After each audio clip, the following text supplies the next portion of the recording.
All right. Man, that messed me up. Everybody's checking to see if I went live or not. But here we are. I hope everybody can hear me. Anyways, I always have these problems with trying to go live, and I've been sitting here for 27 minutes now trying to go live. Um, I don't know if that anybody else is the same. If you're on here, just let me know because I don't know if you can hear me or not. I'm trying an entire new system here. I'm sitting here and I'm not using my phone this time. I'm actually using my new computer. But this is where we are right now, and we haven't came to a a really good situation of what we've been doing the past few weeks. We've been sick. My little girl was sick. My little boy was sick. I've been sick, but luckily Miranda has not been sick. And the reason I come on here to be live on this Tuesday is just to go ahead and tell you guys we do post on Tuesdays. And for people who are looking for us, be looking for our videos on Tuesday afternoons. And roughly around 4 to 6 o'clock, that's when our videos come out. But the title is a catching title. Is it all coming to an end? Right now, we are in a spot where it's very the weather is so crazy because we're in like 60-degree weather. We're in Southwest Virginia here. If the viewers that are new to the channel, we're in Southwest Virginia. We're flower farmers on the small scale side of things, and we're pushing around 60 degrees. It's crazy to be pushing around 60 degrees because we're in the middle of winter. It's the 28th of December here. And most of the time, last year we had snow on the ground. As of today, I was doing some cloning with the dahlias indoors, but also I was looking for bushes to go ahead and start digging up before the ground freezes next week. We're hoping to get those into the ground and transfer them into a different place, a more permanent place. So we're doing that, and I think Brown Thumb Nursery. They said they missed it, but I had just had some technical difficulties with our live here, and wanted to let everybody know this is where we're starting off. So some of the things that we're doing right now in the next few weeks, we're going to be setting up our beehives. And is everything coming to an end? Well, in this situation, it's getting very slow, and we're moving everything indoors. So one of those things would be building the couple of beehives that we have. If you haven't checked it out, check out our playlist into the beehives. We'll be talking about that. And then we have a lot of cloning to do. We've had some situations in the past week. Really, we had a big pest problem inside of our the grow room, and we've lost probably 75 tubers so far, and it looks like there might be a few more that we will lose, and that's not a good thing. Like an entire row. So we're trying to clone as much as we can. And I actually was starting on a video about that today, about how we're cloning and how we can be able to mass produce these clones. So we're able to catch back up for wintertime. So we'll have a little bit of production going on. Let's see. What else are we doing? The family and I, like I said, we have been sick, but we were able to go out and look at the Christmas lights. We've done that. We had a great Christmas, and I did a little bit of recording on that. So the next few days, hopefully, I'll be able to catch up on some editing to be able to show you guys more about what we're doing on that situation.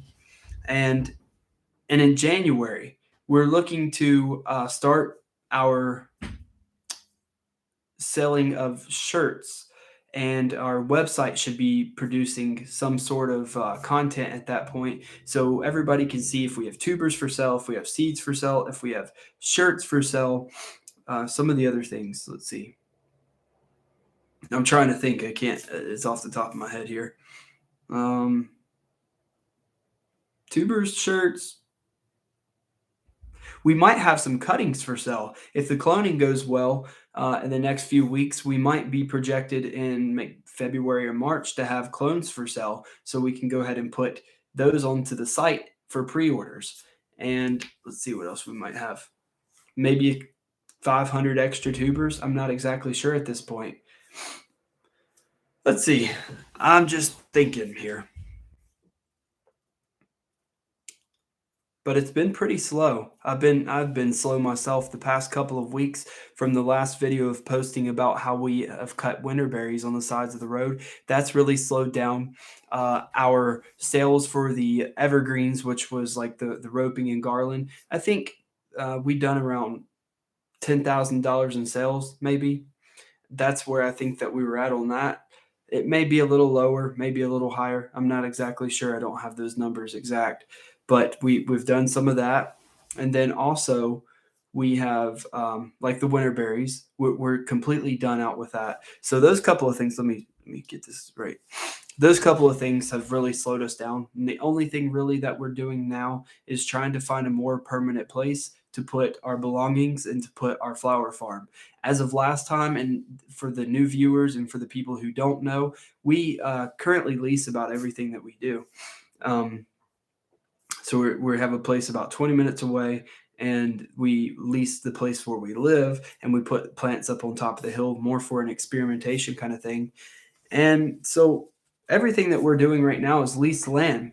And for the people who say that it's hard to find land, that's the biggest problem, is trying to find something that you can put, a perennial in to be more permanent. Um, so we're doing that. I don't know if anybody has any questions, but I'd like to answer some questions if you guys have them. And let's see, just trying to figure out what's actually next, because it's so slow. Like I was saying that, let's see. And it is coming to an end. It's like this wintertime thing where you're trapped inside. You can only split wood. You can only carry wood into the fire. It's those sorts of things when you come to a slow season, and to really figure out where you're at in the flower farming industry, I guess you could say.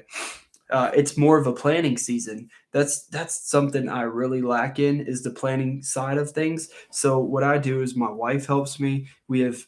She's one of the biggest helpers that there is for planning, and then just taking it down and writing it all on paper helps me to realize what I have to do for the next season or the upcoming season. We're trying to get more into the teaching part of things, like on a one-on-one class or teaching a Zoom class, to help people understand more of what's going on. And so it might be an ending of going so much more, producing more blooms and more and more and more, when I could produce more knowledge to people than it is the actual flower. But we'll still be doing the same exact thing, teaching people as well as showing people this is how you do it.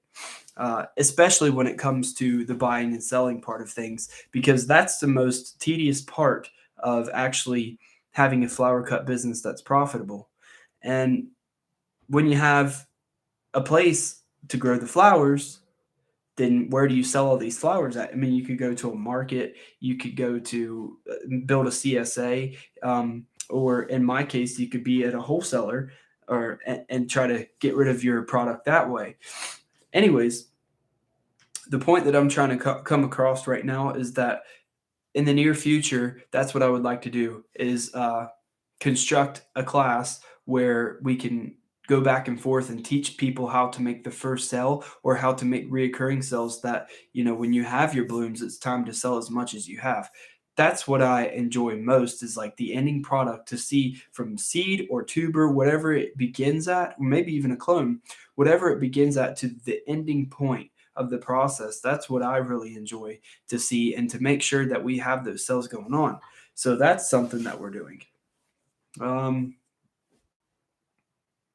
Today we were trying to fill sandbags. I got sand all over my face.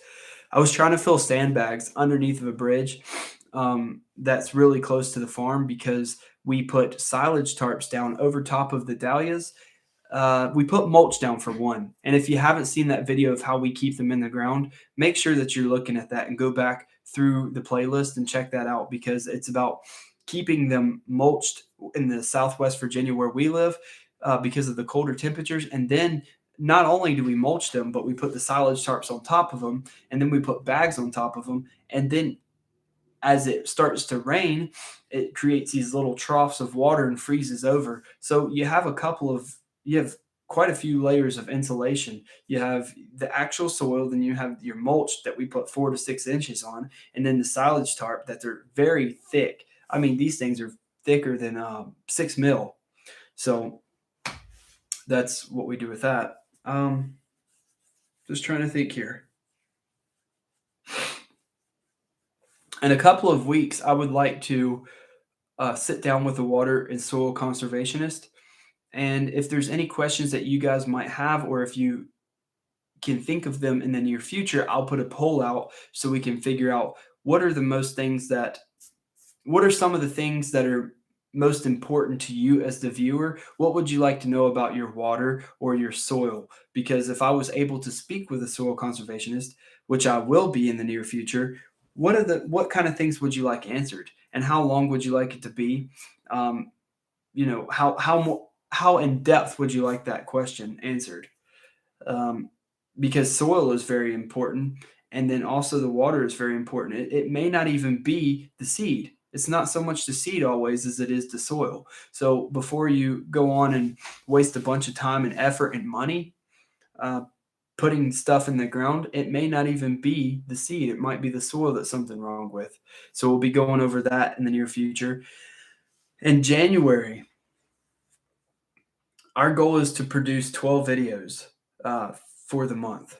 And I hope people can keep me accountable to that, because that's going to be very hard for me to do, because right now I'm only producing about 4 per month. So that's stepping it up almost 3 times in 1 month. Hopefully, we'll be able to do that. They might be coming maybe one live a week, and then the rest would be um, of our family and the flower farm, and maybe just some slight educational stuff. I don't exactly know yet. We're thinking about, oh, like I was saying, the bees, and then I was saying the water conservation soil, uh, that sort of thing. And then what else was there? I would like to go over composting, of how we do the amendments and things like that. And then what else? I'm trying to think here. And then a couple of lives. So for that, that's where we're kind of at. What else? I would like people's input of how they would like to see the site. Are you looking for something simple, like when if you were to come up onto the website? Are you just looking for shop? What are you looking for? And if you're not yet, make sure that you're on our newsletter, because our newsletter is posting a lot of stuff as far, and it's free. The newsletter is entirely free, and all we're doing is basically telling the story of how we got to where we're at, and we would be going over uh, some of the selling points, not necessarily how to sell, but the selling points of the business, like of the quality of the flowers, and taking pictures, showing you that sort of thing. We would like to be more in depth on that, and we're gaining on that as well. So we have about 150 people that we're actually sending the newsletter out to right now. But if you're not yet, please go to theflowerguide.info, type in your email there, and then we'll be able to send you some newsletters, even if it's not on the so much of the course. It doesn't even matter about the course. It's more about the newsletter that you're getting within the course. And that's entirely free. The newsletter is. So that's what we're doing there. And then I've also thought about developing a Facebook group that we can go back and forth and talk to each other if you're having concerns, if you're having pest and disease problems, or what to grow. Some of the things of what to grow to be most profitable in the first year, because the market is so oversaturated at some points that it's like you have to find the things that are in need, that are hard to grow, but also not a lot of people in your area are growing. Those are my tips for this. For the top 3 tips of today is what are in need, what are people not growing there, and then what's in most demand. Then another thing is, like, if you're really trying to be able to sell a large quantity of things, make sure whatever you're growing is very hardy in the area that you're at, so that it can have a great vase life of 10 to 15 days or something like that. Because some of the flowers that we grow, like a cafe, for instance, of the dahlias, and I'm sure most of you are familiar with it, is that, I mean, some of them get like 12 inches wide or something. And I call it the 4 hour flower. People call it an event flower, but just to joke around with people, I'm like, if you want that, that's a 4 hour flower.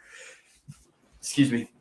And people are those sell like crazy. If you want something to sell that are like very decorative, they use it at a lot of events, birthday parties, and weddings, and business adventures, or whatever you'd say, the business meetings, I should say.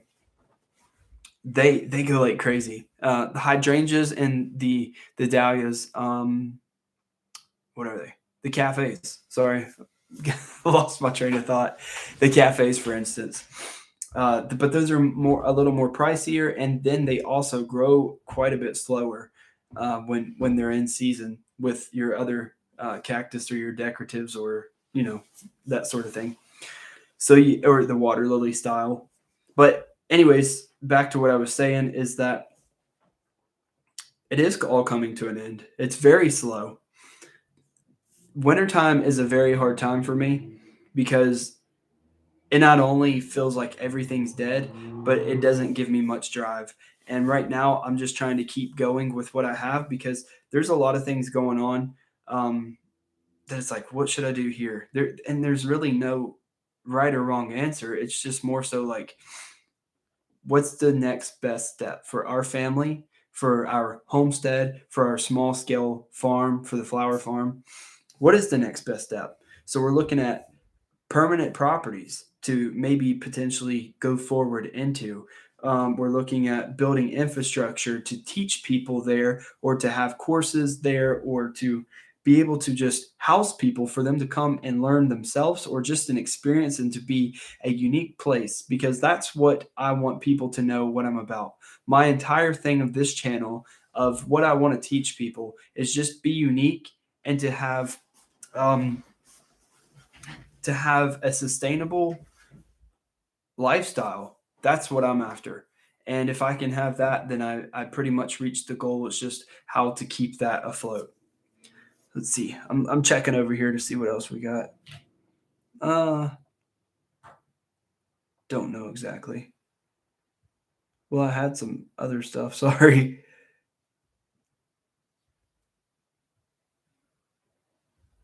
I don't know. Okay. One thing that I would talk about a little bit when people were interested about how we were going through the process of the indoor grow room and setting everything up, what I was telling you that I probably got sidetracked on was that there has been a detrimental, I don't know if it's really detrimental, loss inside of the grow room, but about 75 tubers did not come up. That was the first part of it. The second part about it is that we had an infestation that was about, I don't know, probably 25 plants had aphids all over them. Now, there was only a couple of ways they could have came in. The aphids could have came in from the soil, or they could have came in from the tuber. I guess they could have came up through wherever. I don't know, but that's my two synopsis. I'm like, the soil or the tuber. Well, the soil is called sun-grow soil, and it's all organic, and it comes sterilized in bags. So I'm not sure if that's the case really. I think it's actually the farm, and I'm not going to downbeat the farm or anything, but it was a farm about an hour and a half away from here that the tubers came from, that they just did not do well at all, and then they've practically died. So that's been the hardest part so far. We have to get those back up, and if not, we're not going to have sales for the planted or the rooted cuttings in the spring for people, or even tubers at that case. I'm just reading here for a minute. Sorry.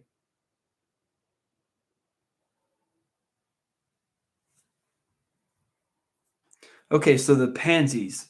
Um, I don't know if I can do this. Let's see. All right, stay with me. I might lose you. I might lose you. I don't know. I'm gonna look something up here. I don't even know if this is even possible for me to do without messing this up. Okay, pansies. Um, let's look it up real quick if we're already on here. And what I'm doing right now is I am looking up the price of these or prices, what the going rate is right now. I'm sorry for taking up everybody's time here, but I'm actually going to look something up that is very, very handy. I can't find it. I don't know. Hold on. Sorry. Publication. See, they have the wholesale market report. All right. Wait a minute. This is crazy. Sorry about this. I'm looking for you, so let me look something up real quick. I know it's not something I should probably be doing on here, but Boston.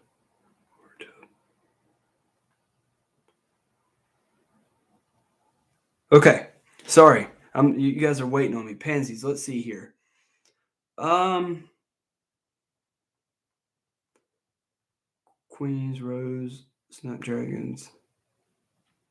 I'm almost there. Phlox.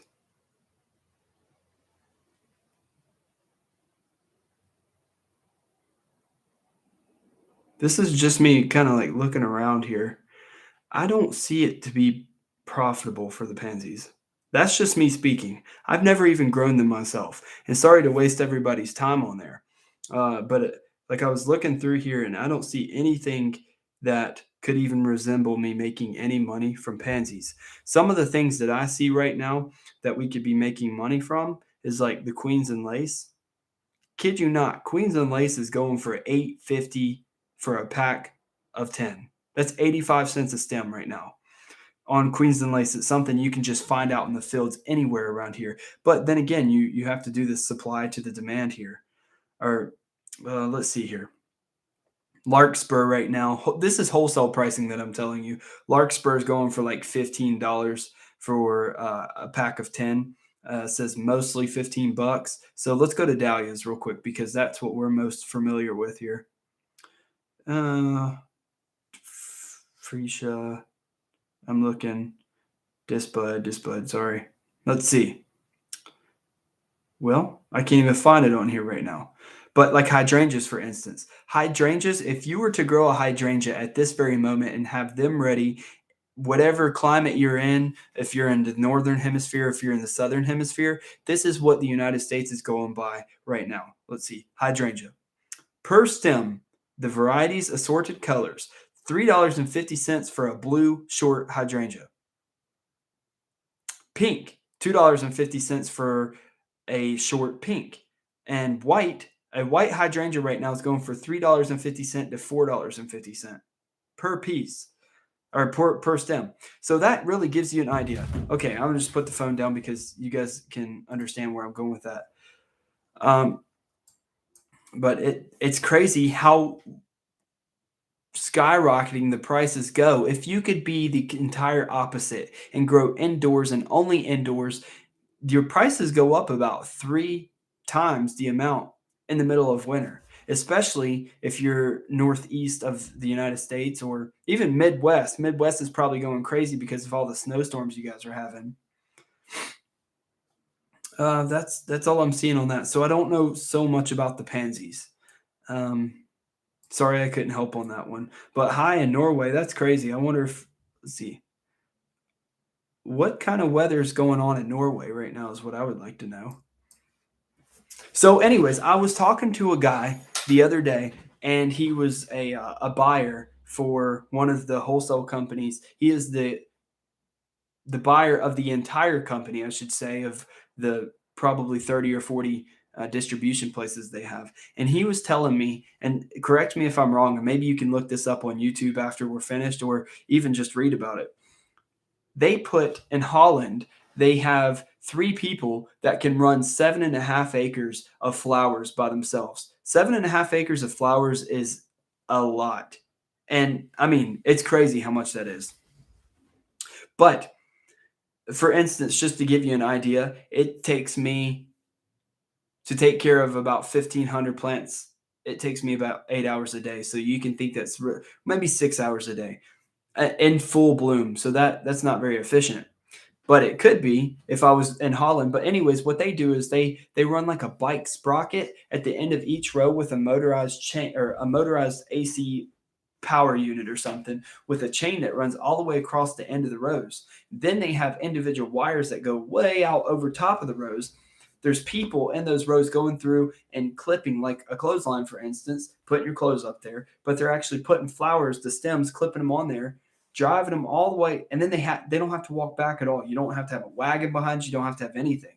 Just your pruners and the stems. It's crazy how efficient it is. So they're going up through there, clipping them on there, sending them back, and then there's only one person at the end. So say you have two people on one row, and then you have one person at the end that's only three people. Then they're literally sending them back, and that one person is putting them in buckets and assorting, and then I guess banding them up. I don't know exactly how that works, but I'd like to look more in depth in it as well.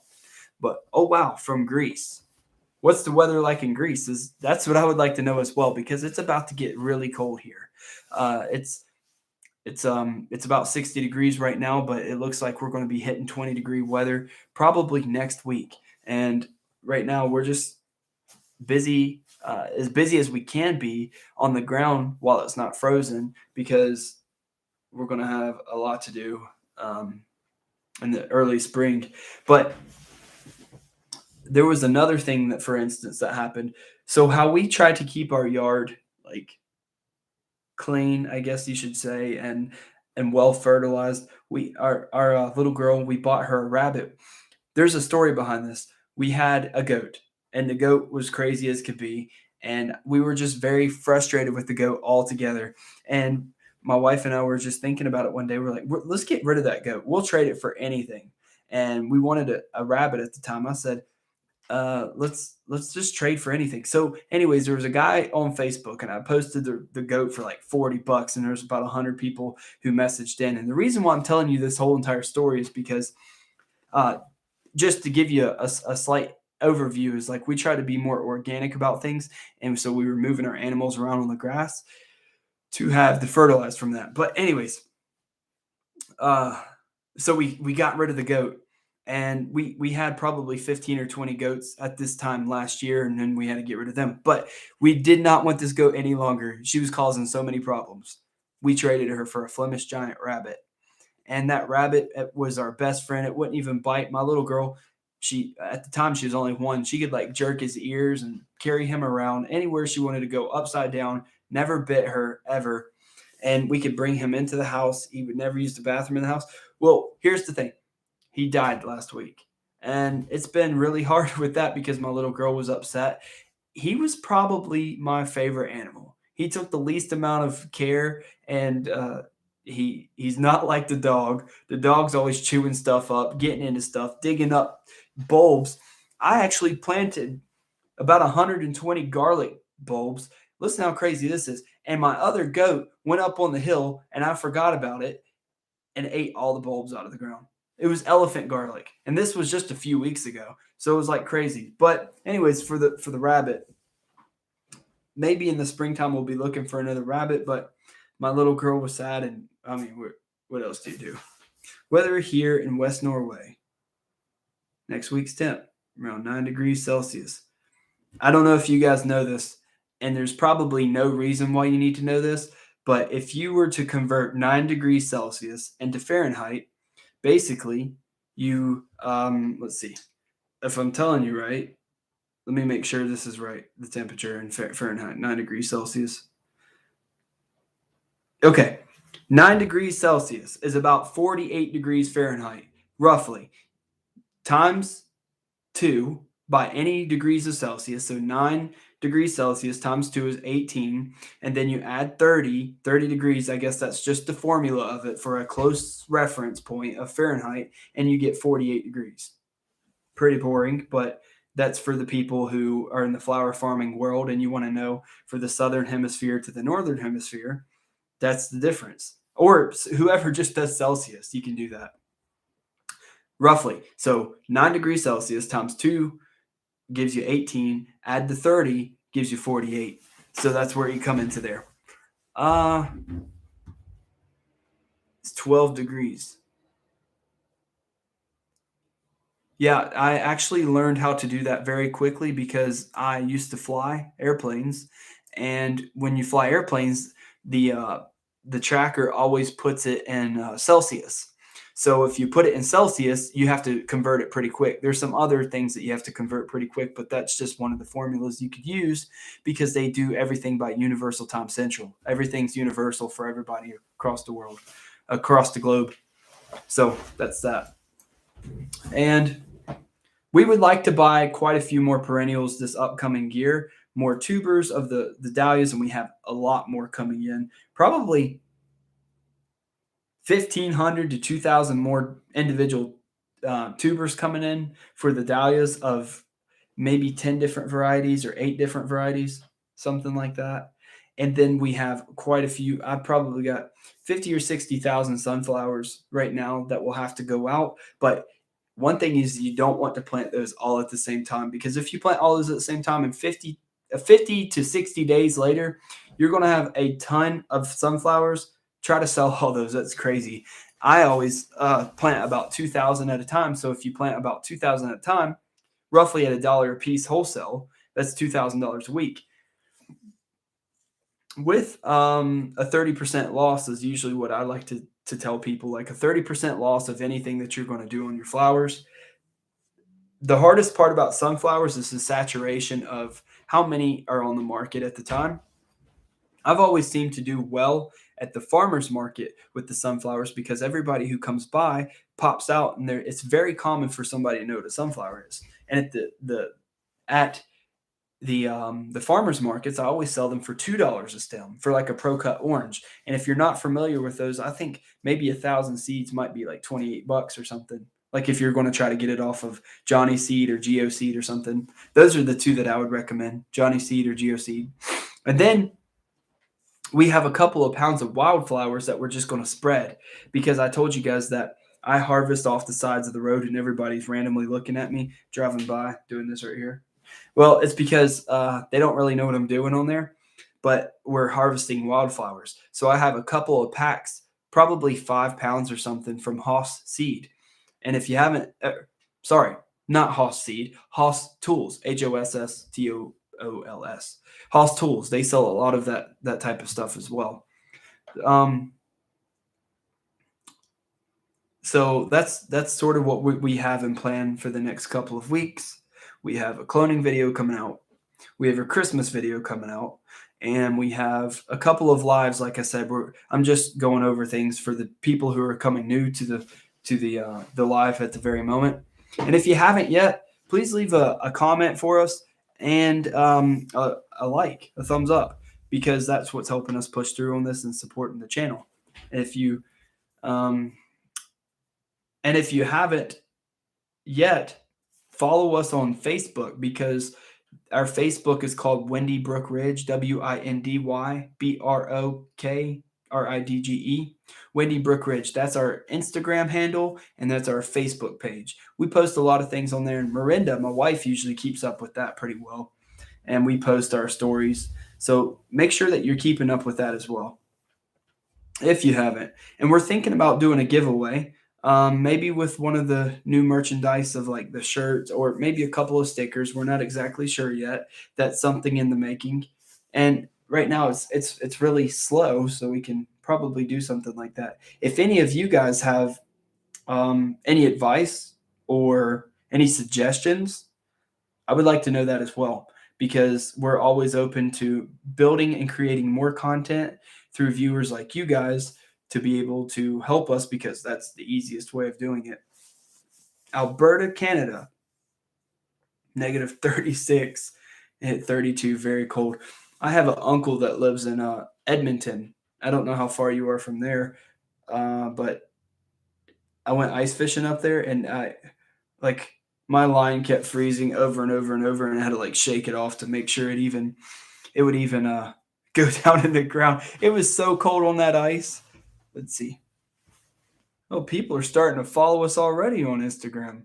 Thanks, Jason. And yeah, this is my brother's room. Look around here. I come to my mom's house because let me tell you something about that. I come to my mom's house because she lives in the town of where I live, and she gets really good signal. This isn't his bedroom. This is like his game room. Like, look around. Yeah, this isn't my room.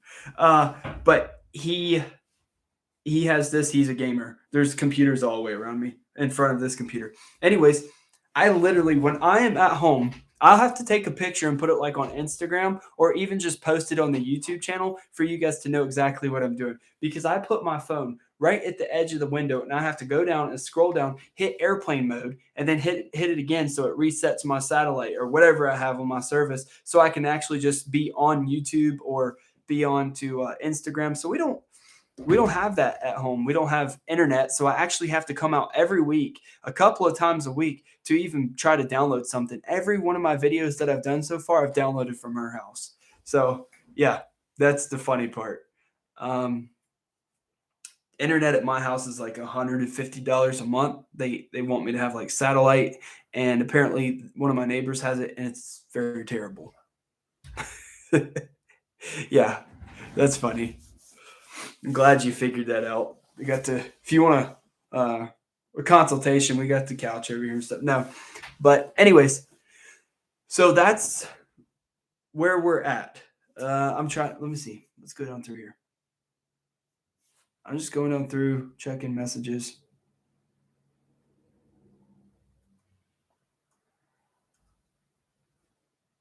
Looks like that's about it for now. Patricia's also following us as well on Instagram now, so we really appreciate you that for that too. And like I was saying, for the people who have just hopped on here, I'll just tell you a few more times. I mean, whatever I'm supposed to do, I'll tell you 1,000 more times because I'll forget too. But like, if you're interested into learning more about your water and your soil, I'm going to be doing some videos more extent into that content. And I would like to know, what are you concerned with about your water? Or what are you concerned with about your soil? And let's see. One thing that I have been working on for my own purpose is like, I don't know if you guys have heard of leafy gall or crown gall, but it is a disease that happens. I had just learned this. It happens in way more than just dahlias, but those are very common in dahlias. There is a preventative to that. I don't know if you got whatever you grow, make sure that if you are, um, whatever you grow, if it's some type of green or some type of fruit tree, or, I think that a lot of things can get leafy gall. But what I was learning this past week, and what I've been talking with a pathologist from Oregon State University, is that you can actually prevent that from happening. And I really didn't know that. A lot of things, and I was telling you guys, I'm learning as I go, so it's kind of embarrassing. But a lot of those things are like, see, I'm still a little sick, but I'm fine. Miranda makes fun of me because she's like, there's something always wrong with you. Yeah, there is. Where was I going with this? I don't even. Oh, yeah, the tubers. So with the tubers, I got my phone out again, so you can see it. I'm doing some stuff here. Let me pull it up. Let me pull it up. Leafy gall and crown gall. And stay with me. Stay with me here because I have something crazy to tell you. What is it called? I'm reading. I know I shouldn't be doing this, and I should already probably have it, and somebody is going to say something about that, but let's see. Gall trawl A. Okay? I'm going to write it down inside of, I'm going to write it in the chat, okay? Look this up if you haven't. Gall trawl A. Okay, gall trawl A. I think that's how you spell it. Let me see. Gall trawl. Oops. Nope, it's not with a double L at the end. Sorry. And look this one up too. Okay, no gall. Okay, look those two up that I just sent and read about it if you're really interested in it. But basically, it can happen to your fruit trees. It can happen to quite a few tube, whatever has a tube or whatever has a root basically can probably get this sort of thing. And don't hold me to everything that I'm saying, but this is what I'm learning from the pathologist over at Oregon State University. And I do have some information if people are interested to refer to this. But make sure that you're looking this up, because here's where I was talking about. When I used to tell people, I'm like, this is how you split a tuber with a shovel. Clink, like that. That's not how you do it. I'm learning as I go too. But basically, it was because of the sterilization. Like if you cut the actual side of the tuber, that can cause infection from the soil. And most of the time, it can be transmitted from another tuber that already had leafy gall or crown gall, or it can come straight from your soil from, I think, the bacterium that is actually in the soil can cause that. Let's see. Yeah.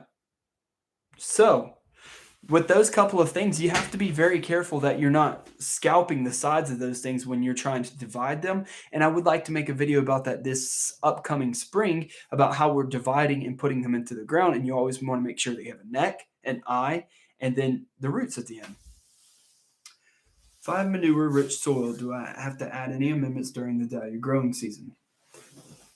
I will ask her that, because for me, it would be based on opinion, and we would really like to understand the facts of that, because I could give you my opinion and I would tell you yes, because they can be depleted. The soil is always going to be depleted as you keep going, and the tubers really need either one or the other. If you're trying to produce a bigger bloom, then it's going to need some sort of nutrients to develop that.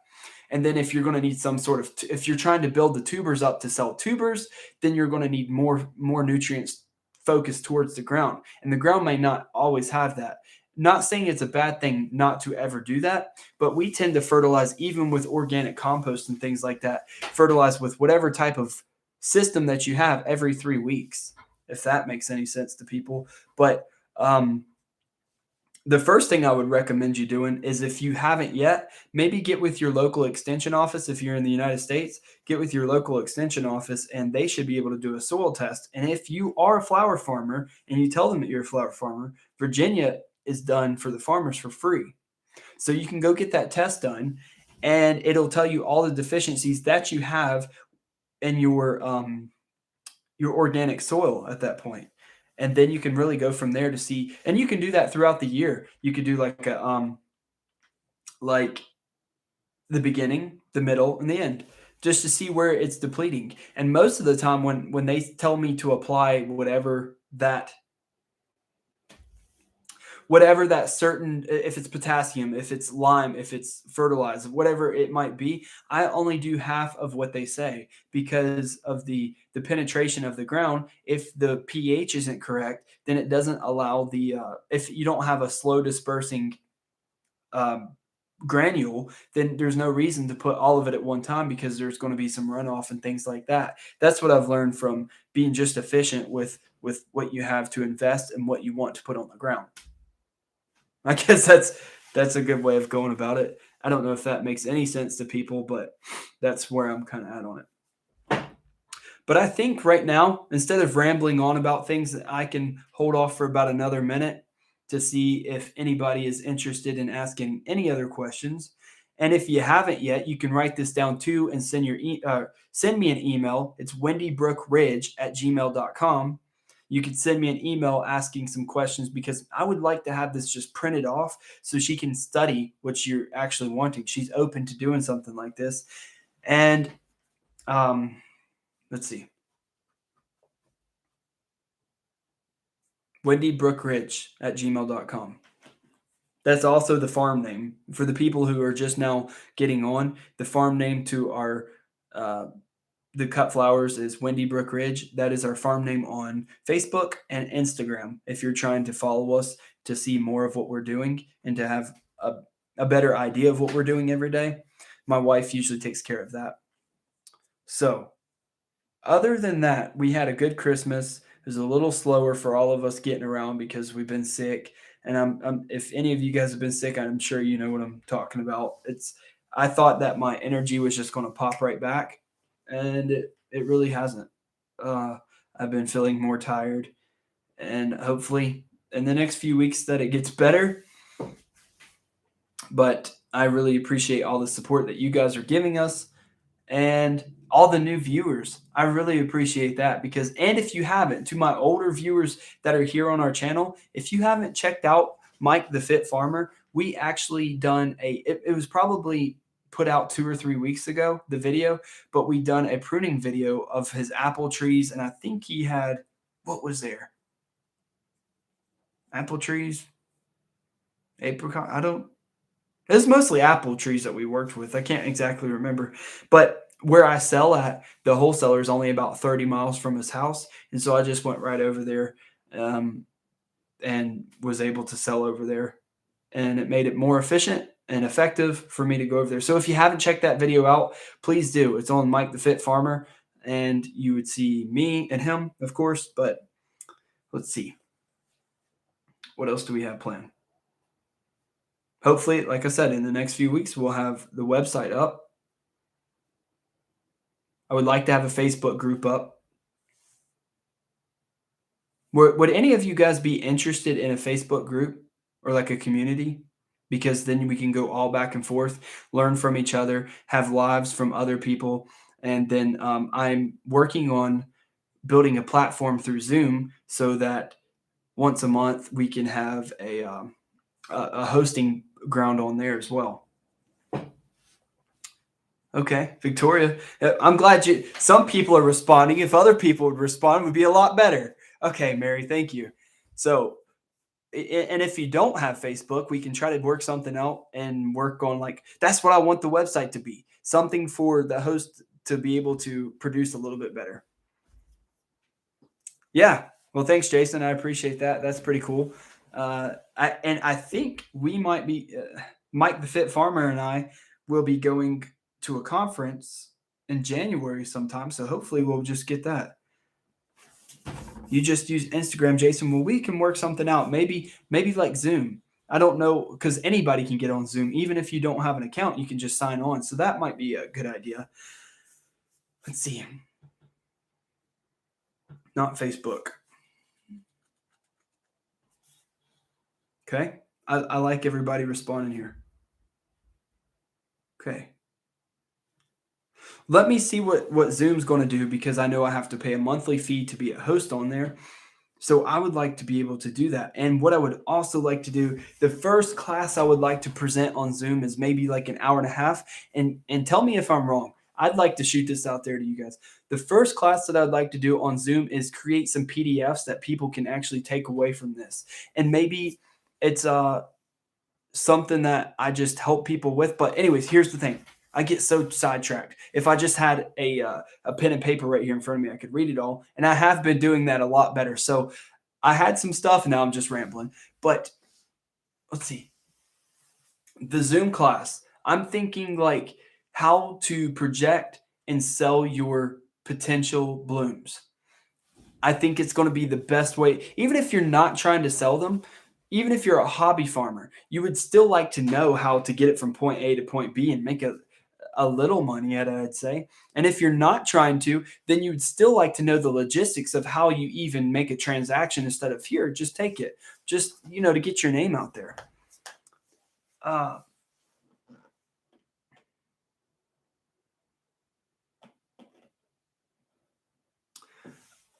grow with me for $20 a class. Oh, sorry, I'm just reading here, and if anybody else can read it, SU has just said, I'm doing a grow with me for $20 class, and I recently started one, and the woman who started it has over 300 people attending. Could that help? Okay. I'm not trying to break people here. I'm not trying to do anything really to get over on people. What I'm trying to do is just teach people that they can go out on their own and we can have really, it's not so much what can I get from you, but what can I give you? It's more so of a community that if you're having trouble in the future, what can we work together on? That sort of thing. That's where I would like to be at. And I don't want to make it so much about a monetary value as more so as what can I offer? What kind of PDF can I give to you? What literature have I learned along the way? Because it's not so much it's the experience. That's what we're going after is trying to get the experience because anybody can grow a flower, for instance, or produce, but can you grow it correctly? Can you grow a beautiful bloom? You know, that sort of thing. I really think so too. That's the only thing that I come across. And this is the last thing that I'll say. These videos take a long time to make and they take a long time to make. When I first started, and I'm not saying this for everybody else, and there's so many other YouTubers, there's hundreds of thousands, but a video that takes me 10 minutes to make on or 10 minutes for you guys, the viewer to watch, takes me like 7 or 8 hours to edit and film. Oh, I got something in my eye right there. 7 or 8 hours to film. That's a lot of time, especially when I'm trying to do everything else that involves in like the actual labor part of it and like stopping and slowing down. Because if I didn't have the camera with me, I could just probably zoom right through what I'm doing. But it does take a lot more time. And I just want people to know that I'm not after your money. I'm just after um, the value of my time and to be able to teach people a garden in Greece, a gardening in Greece. Okay. Let's see here. Just a second. Something popped up on my phone. Okay. Can you message me? Can you give me an email to wendybrookridge@gmail.com? I will literally forward over what the pathologist had given me for references. And there's 1, 2, 3, 4, 5, 6, 7, 8, 9, 10 URLs that you could go to and have great research on this. So if you would just message me on there, that would be great. I would love to include guest speakers. That is awesome. I've actually reached out to Dave Dowling. I haven't got a response from him yet, but he is my rep for the company that I use. So he's not even a rep really. He's the specialist of the cut flower business that I use. So I would love to have people of water conservation. I would love to have maybe even in the extension office. I'd love to have even like the pathologist, for instance, because not only am I doing that, but I want to bring value to you guys. And this whole thing is I want to be if you haven't noticed yet, we have this theme going on. I'm like a homesteader, but at the same time, I'm a cut flower grower. And I'm trying to teach people that homesteading and cut flower growing you can put together, that sort of thing. And I think it's very important to know that that's what I want to do. I want to be sustainable. I want to be able to teach people. I want to give my time and effort to them. But without me being straightforward about this, I can't really do that because I have to support my family somehow. So I would love to be able to help everybody. And I do have quite a few people that would be interested in even coming onto the Zoom and speaking about this certain thing. And maybe it's even an hour and a half classes. That's what I would love to do. So if we can get quite a few people interested in that on a Zoom class and make it very affordable for people, I would love to do that. So, and if you are interested, please just put in the comments. I know a lot of people aren't commenting, but if you are, just put, I'm interested in the Zoom. That's it. Or just Zoom. Then I know I can get a general idea of how many people would be interested in something like that. Let's see. But that's about it. Like I said, if you are interested in the Zoom, please just put Zoom or something like that, and then we can work together. It would kind of be like an abundance of information of just whatever about cut flowers, about produce, about mostly about flower growing, but also there would be some other things that would pertain to that as well that would be very common to it. I've thought about making podcasts and I got onto it. And if you can see it, let me drop it down. There is a speaker here that I'm borrowing, and I hope you can hear it well enough because I don't even know if I got it on right. But I would love to be able to do something like that. Okay, I guess I done it right. I don't know. I hope everybody could hear me the whole entire time. I guess you could because you responded. So if there was something like that, and maybe even other YouTube channels can come on and talk about this type of stuff. Maybe like if you can't eat grass or something like that could come on. maybe we're getting into something brainstorming here altogether. But I was just reading something. Oh yeah, about the podcasting. Podcasting has been something I would like to do. It's one of those things. It takes time, and right now with growing thousands of flowers, how else are you supposed to support your family if I'm not growing those thousands and thousands of flowers? I'm not able to do the job.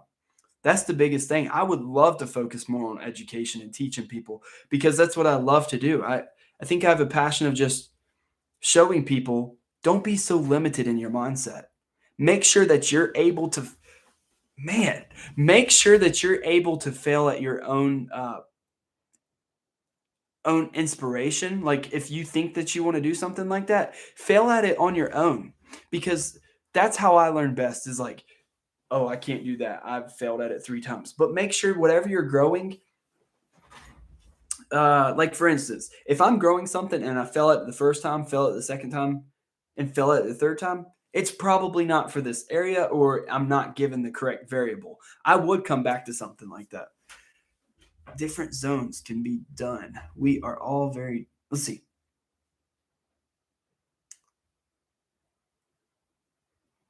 Yes. I mean, I could, if, okay, that would be something.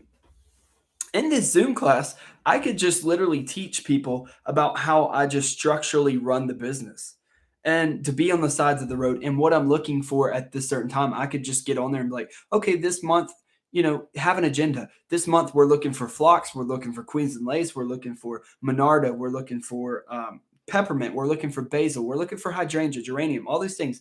I'm just rambling because not only are these going to be wild, sometimes they're wild, but other times they're going to be in people's yard. Like if you guys have watched my last video about the winter berries, that was in somebody's front yard, and you could literally just pay them 10% and pick up the flowers, or try to find a buyer first and then go pick the flowers.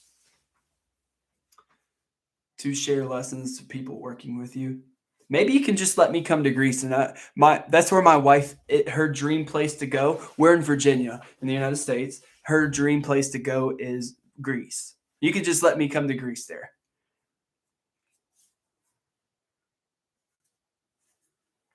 Plugs. As far as plugs, do you mean as far as seeding and things like that? Because I've ordered plugs myself. I think plugs sometimes, if you don't have the proper setup for everything, plugs is the best way to go. Is that what you're talking about? I don't know exactly. I'm glad everybody's hopping on here. Hey, and if you haven't yet, please like this and even comment because this is what keeps us going. Let's see. Yeah, farm school is most definitely needed. It's a couple of things they don't teach you in school. One, how to make money, and two, how to produce your own vegetables or how to produce your own flowers, for instance. Even just a business in general. All right. So, oh, sorry, Victoria, that zone not done. So it's okay. I'm like jamming fingers over here on the keyboard when I type, so it's better than nothing. Hey, Victoria, if you would, please send me a updated email. I would like to ask you a few other things about what we have going on here. Zoomy zoom, happy go lucky. That's what we're going to do. We do. And then that gives a chance for other people to bring in and actually talk as a community. And I think a lot of people need this. One of the biggest things that I would recommend for something to have is a mentor. Because if you don't have a mentor, like you need to mess up on your own, but you also need other people's experiences to help guide you along and to tell you what to grow and what not to grow or what they seem best to do. And then you can kind of get it together for yourself to see if it's even worth doing. Farm school online. That's what I'm talking about. That's exactly what we need. And I'm sure it's out there, but I want to make it affordable to many people. And we could just have a farm school online of people coming in and out, and just going over what we do. This is great. This is absolutely great.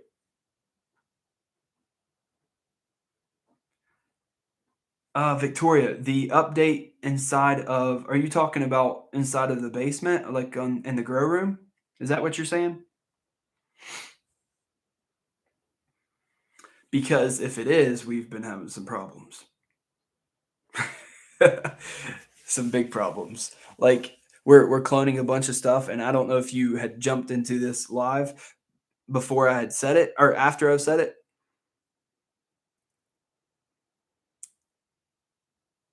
Oh, okay. Sorry, I'm getting confused with all of everything that's coming through. Um, yeah, there was some problems in the grow room. If you guys have not went back to watch the previous part of this video, but basically, I'm gonna have to cut it short here in a few minutes because I could just keep rambling and rambling. I told my wife I'd be home at 5:30, and I'm not there, so she might. Maybe she can see this on here. Maybe that'll be, honey, I'll be home in a few minutes. Okay. But yeah, just a quick thing. A review really quick. We had some bad aphids that happened inside of the grow room, and so it really took out quite a few of our tubers that we had. And then some of the tubers just completely rotted, and they came from a farm about an hour and a half away. And all the other ones are doing well, but it's a very slow, productive move. We're still productive, but we're very slow at it, and we should have got started with it sooner in the basement, but it was so hectic. I mean, if you guys had seen the videos or seen any of the posts that I was doing, we had blooms and blooms and blooms that we had to get out of the field. So I start my first season late spring. I think homesteading should be something that we really talk about, but homesteading should be really focused more on the growing side for us because that's what we do as the viewers, as us. We really focus on growing. I would love to have this. I hope all of you blow my email up because we need to get on this very quickly. Let's start in January with this. Let's start in January. It is 12/28/21. We need to start about this time next month on the Zoom classes. And if you guys stay with me, we need to grow everything. You need to share it with people. We need to do it because this is going to be value to you and value to others that they need to know. That's right. The Most High. I don't know if you're talking about the same mentor I am, but I have a mentor that's the Most High. And okay, well, anyways, I really appreciate everybody coming on here and spending an hour with me because that's about what it's been. But I have to run. And if you haven't, please message me. Okay, a couple of things for you guys to do as homework. Either email me about the water and soil because I have a conservationist coming on the videos in the next upcoming few weeks. And if not, be thinking about stuff like that. The Wendy Brook Ridge at Gmail. And if you haven't yet, Facebook and Instagram, Wendy Brook Ridge. That's our handles for the farm. Then, if you are very interested, like you're interested, please send me an email or something. I see people putting it on here. I need some of your contact information so we can get going. But please send me an email of Wendy Brook Ridge, and we'll work out the Zoom and we'll get it started for next month. We'll definitely have that going. But until then, let's think about some of the things of the content that you would like to see on the video, and let's get after it. That's all we can do. And I don't want to sit idle, especially in the next few months where it's going to be slow. Excuse me. I can really pour into this platform and to be able to help you guys as much as I can and to be able to be your mentor. I really appreciate it. We'll talk to you soon.